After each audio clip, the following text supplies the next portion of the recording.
ಇನ್ನು ರೇಣುಕಾಸ್ವಾಮಿ ಕೊಲೆ ಪ್ರಕರಣಕ್ಕೆ ಸಂಬಂಧಪಟ್ಟಂತೆ ಈಗಾಗಲೇ ಚಾರ್ಜ್ ಶೀಟ್ ಸಲ್ಲಿಸಲಾಗಿದೆ. ಆರೋಪ ಪಟ್ಟಿ ಸಲ್ಲಿಸಲಾಗಿದೆ ಅಂತಂದರೆ ಪೊಲೀಸರು ಏನೆಲ್ಲ ತನಿಖೆ ಮಾಡಬೇಕು, ಪೊಲೀಸರ ತನಿಖೆ. ಇನ್ನು ನ್ಯಾಯಾಲಯದ ವಿಚಾರಣೆ ಬೇರೆ. ಪೊಲೀಸರ ತನಿಖೆ ಬಹುತೇಕ ಮುಗಿದೋಗಿದೆ. ಇಲ್ಲಿ ಪೊಲೀಸರಿಗೆ ಇನ್ನು ದೊಡ್ಡ ಕೆಲಸಗಳೇನಿರುವುದಿಲ್ಲ. ಅಂದರೆ ಆ ರೀಪು, ಆಮೇಲೆ ಆ ವೈರು, ಆಮೇಲೆ ಆ ವಾಹನ, ಆಮೇಲೆ ರಕ್ತದ ಕಲೆ, ಆ ಶೂ, ಆ ಮಣ್ಣು, ಆಮೇಲೆ CCTV, FSL ವರದಿ ಎಲ್ಲ ಸಂಗ್ರಹ ಮಾಡಿಟ್ಟಿದ್ದಾರೆ. ಈಗ ಚಾರ್ಜ್ ಶೀಟ್ ಸೋಮವಾರದಂದು ನಟ ದರ್ಶನ್ ಜಾಮೀನು ಕೋರಿ ಅರ್ಜಿ ಸಲ್ಲಿಕೆ ಸಾಧ್ಯತೆ ಇದೆಯಂತೆ. ವಿಜಯಲಕ್ಷ್ಮಿ ಅದರ ಎಲ್ಲ ವ್ಯವಸ್ಥೆಗಳನ್ನು ಮಾಡ್ತಾ ಇದ್ದಾರೆ. A5 ಆರೋಪಿ ನಂದೀಶ್ ಅವರ ಅಕ್ಕ ವಿಜಯಲಕ್ಷ್ಮಿ ಅವರನ್ನು ಭೇಟಿಯಾಗಿಬಿಟ್ಟು ನೋಡಿ ನನಗೇನಾದರೂ ತಮ್ಮ A5 ಇದಾನಲ್ಲ ನಂದೀಶ್, ಇವನನ್ನು ಕೂಡ ಬಿಡಿಸೋದಕ್ಕೆ ಹೆಲ್ಪ್ ಮಾಡಿ ಅಂತೇಳಿ ವಿಜಯಲಕ್ಷ್ಮಿ ಅವರು ಹೆಲ್ಪ್ ಮಾಡ್ತಾರಂತೆ. ಅಂದರೆ ಅವ್ರಿಗೂ ಕೂಡ ಜಾಮೀನು ಕೊಡಿಸೋಕ್ಕೆ ಪ್ರಯತ್ನ ಮಾಡ್ತಾರಂತೆ. ಇದರ ಬಗ್ಗೆ ಒಂದು ವರದಿ ಇದೆ ನೋಡಿ.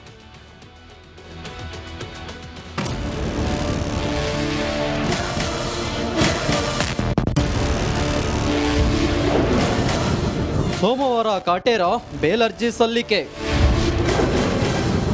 ವಿಜಯಲಕ್ಷ್ಮಿ ಭೇಟಿಯಾದ ನಂದೀಶ್ ಅಕ್ಕ. ಸಣಕಲು ದೇಹದ ರೇಣುಕಾಸ್ವಾಮಿಯನ್ನ ಕ್ರೌರ್ಯ, ಬೀಭತ್ಸ, ಭಯಾನಕ ಚಿತ್ರಹಿಂಸೆ ಕೊಟ್ಟು ಕೊಂದಿದ್ದಾರೆ. ಒಂದು ಕಡೆ ದರ್ಶನ್ಗೆ ಬೇಲ್ ಕೊಡಿಸಲು ವಿಜಯಲಕ್ಷ್ಮಿ ಪರದಾಡುತ್ತಿದ್ರೆ, ಇನ್ನೊಂದು ಕಡೆ ಇನ್ನುಳಿದ ಆರೋಪಿಗಳ ಕುಟುಂಬದವರು ತಮ್ಮ ಮಕ್ಕಳನ್ನು ಬಿಡಿಸಲು ಕಣ್ಣೀರಿಡುತ್ತಿದ್ದಾರೆ.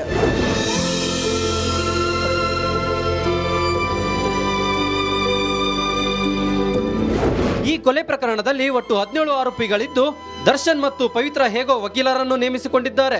ಆದರೆ ವಕೀಲರನ್ನು ನೇಮಿಸಲಾಗದೆ A5 ಆರೋಪಿ ನಂದೀಶ್ ಕುಟುಂಬ ಪರದಾಡುತ್ತಿದ್ದು, ಇದೀಗ ದರ್ಶನ್ ಪತ್ನಿ ವಿಜಯಲಕ್ಷ್ಮಿಯನ್ನ ಸಹಾಯಕ್ಕೆ ಸಂಪರ್ಕಿಸಿದ್ದಾರೆ.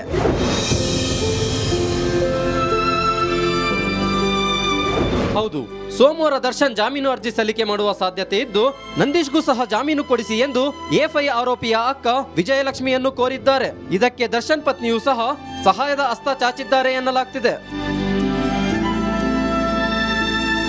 ಮಾದೇಶ್ ಜೊತೆ ರೇಣುಕಾರಾಧ್ಯ, ರಿಪಬ್ಲಿಕ್ ಕನ್ನಡ. ಆಡುವ ಅವಕಾಶ ತಪ್ಪೋಗುತ್ತೆ ಈಗ. ಯಾಕಂದರೆ ಅಲ್ಲಪ್ಪ, ಅಲ್ಲೇ ಕೂತಿದ್ರೆ ಶೂ ಅಲ್ಲಿ ಮಣ್ಣು ಹೆಂಗೆ ಬಂತು ಪಟ್ಟಣಗೆರೆ ಶೆಡ್ಡದ್ದು, ಅಲ್ಲಿಗೆ ಕೇಸ್ ಟೈಟ್ ಆಗುತ್ತೆ. ಓಕೆ, ವೈದ್ಯಕೀಯ ರಿಪೋರ್ಟ್ಗಳು ಪೊಲೀಸರ ಕೈಗೆ ಸೇರಿವೆ. ಹಾಕಿ ಕೇಳಿದ್ದ 6 ವರದಿ ಯಾವ್ಯಾವು ಅಂತ ನೋಡೋದಾದ್ರೆ, ಪೊಲೀಸರು ರೇಣುಕಾಸ್ವಾಮಿ ಮರಣೋತ್ತರ ಪರೀಕ್ಷೆಯ ಅಭಿಪ್ರಾಯ ವರದಿಯನ್ನ ಕೇಳಿದ್ದಾರೆ. ಇದರ ಜೊತೆಗೆ ರೇಣುಕಾಸ್ವಾಮಿ ದೇಹದ ಮೇಲೆ ಉಂಟಾದ ಗಾಯಗಳ ವಿವರ ಹಾಗೂ FSL DNA ಮ್ಯಾಚಿಂಗ್ ರಿಪೋರ್ಟ್ ಬಗ್ಗೆ ಸಹ ಕೇಳಲಾಗಿದೆ. ತಲೆ ಮೇಲಿನ ಗಾಯದ ರೀತಿ ಬಗ್ಗೆ ವರದಿ, ಶೂ ಚಪ್ಪಲಿಯಿಂದ ಎದೆ ಭಾಗಕ್ಕೆ ತುಳಿದ ಬಗ್ಗೆ ಹಾಗೂ ಮರ್ಮಾಂಗಕ್ಕೆ ಒದ್ದ ಬಗ್ಗೆ ವರದಿ ರಿಪೋರ್ಟ್ನ ಪೊಲೀಸರ ಕೇಳಿದ್ದಾರೆ. ಒಟ್ನಲ್ಲಿ ರೇಣುಕಾಸ್ವಾಮಿ ಕೊಲೆ ಕೇಸಲ್ಲಿ ಪೊಲೀಸರು ಇದುವರೆಗೆ 231 ಸಾಕ್ಷ್ಯಗಳ ಸಂಗ್ರಹ ಮಾಡಿದೆ. ಎಲ್ಲ ಸಾಕ್ಷ್ಯಗಳು ಆರೋಪಿಗಳಿಗೆ ವಿರುದ್ಧ ಇದೆ. ಹೀಗಾಗಿ ಡಿ ಗ್ಯಾಂಗ್ಗೆ ಜೈಲೇ ಗತಿಯಾಗುವ ಸಾಧ್ಯತೆ ಇದೆ. Madesh, crime bureau, Republic Kannada, Bengaluru. ಇದೀಗ ದರ್ಶನ್ ಫೋಟೋ ರಿಲೀಸ್ ಮಾಡಿಸಿದ್ದು ಕೂಡ ಸರ್ಕಾರನ. ಅದೇ ಮಾದರಿಯಲ್ಲಿ DK ಮೇಲೆ ಟೀಕೆ ಮಾಡಿದ್ರ ಪ್ರಹ್ಲಾದ್ ಜೋಶಿ? ಈ ಎಲ್ಲ ಪ್ರಶ್ನೆಗಳು ಉದ್ಭವ ಆಗ್ತಾ ಹೋಗುತ್ತೆ. ಇದರ ಜೊತೆ ದರ್ಶನ್ ವಿರುದ್ಧವೇ ಇನ್ನೊಂದು ಆರೋಪ ಬರ್ತಾ ಇದೆ. ಅಂದರೆ ದರ್ಶನ್ಗೇನಿತ್ತು, ಅಲ್ಲಿಂದ ಹೊರಗೆ ಹೋಗಬೇಕು ಅಂತಿತ್ತು. ಎಲ್ಲಿಂದ? ಪರಪ್ಪನ ಅಗ್ರಹಾರದಿಂದ ಹೊರಗೆ ಹೋಗಬೇಕು, ಇಲ್ಲಿ ಬೇಡ. ಯಾಕೆಂತ ಹೇಳ್ತೀನಿ. ಹಾಗಾಗಿ ದೊಡ್ಡ ದೊಡ್ಡ ನಾಯಕರು ಹೇಳಿದ್ರಲ್ಲ ಅವತ್ತು, ಬೇಕಿದ್ರೆ ಸಹಕಾರ ಕೊಡ್ತೀವಿ, ಸಹಕಾರ ಮಾಡಿದ್ರಾ? ಏನಾಯಿತು ಫೋಟೋ ರಿಲೀಸ್ ಮಾಡೋದ್ರಿಂದ?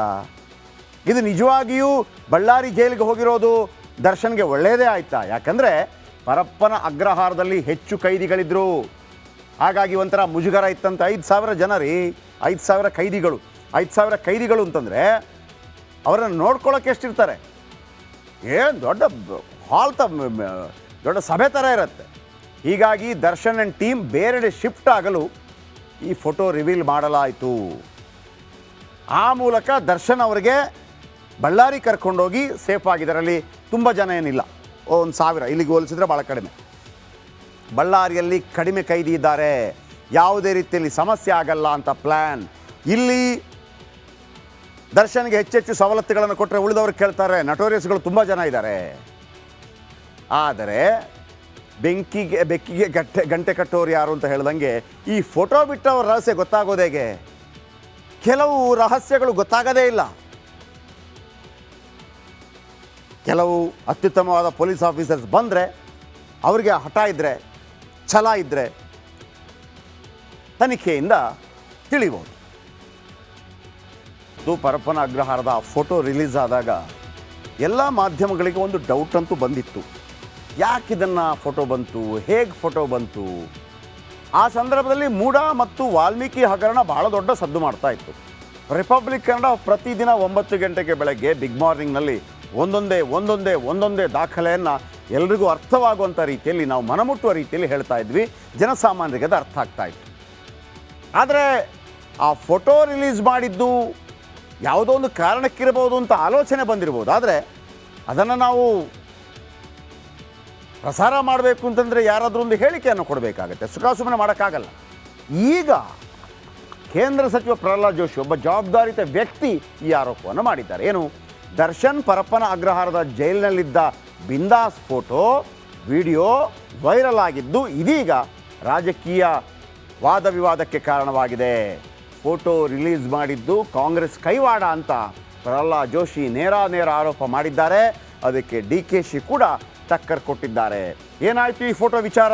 ಬನ್ನಿ ನೋಡೋಣ.